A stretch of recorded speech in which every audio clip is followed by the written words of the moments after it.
செம்ம ஜூஸியாக butter garlic PRAN fry தான் இன்றைக்கி செய்ய போகிறோம் ஃப்ரெண்ட்ஸ். ஃபுல்லி பட்டர்லேயே தான் பண்ண போகிறோம். இது ஒரு 1 டீஸ்பூன் போல் salt, 1/2 teaspoon all in one மிளகாத்தூளும் தனியாத்தூளும், 1/4 டீஸ்பூன் போல் வெறும் மிளகாத்தூளும் மஞ்சள் பொடியும், கொத்தமல்லி கருவேப்பிலை கொஞ்சம் பொடியாக நறுக்கி வச்சுருக்கேன், 2 டீஸ்பூன் போல் கார்லிக் பொடியாக நறுக்கியிருக்கேன். இப்போ அந்த பொடியெல்லாம் போட்டு ப்ரான் வந்து ஒரு 10 மினிட்ஸ் நல்லா மேரினேட் பண்ணி வச்சுடுங்க.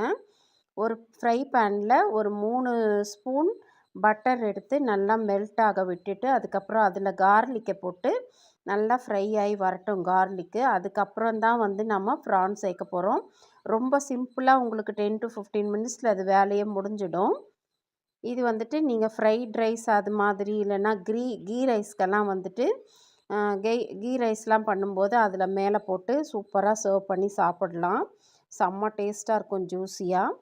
இப்போ வந்து கார்லிக்கோட பச்சை வாசனை போன உடனே அதில் அந்த ப்ரான் சேர்த்துட்டு ஒரு 10 மினிட்ஸ் போல் அது குக் ஆகிற வரைக்கும் மீடியம் ஃப்ளேம்லேயே வச்சு கிளறி விட்டுக்கோங்க.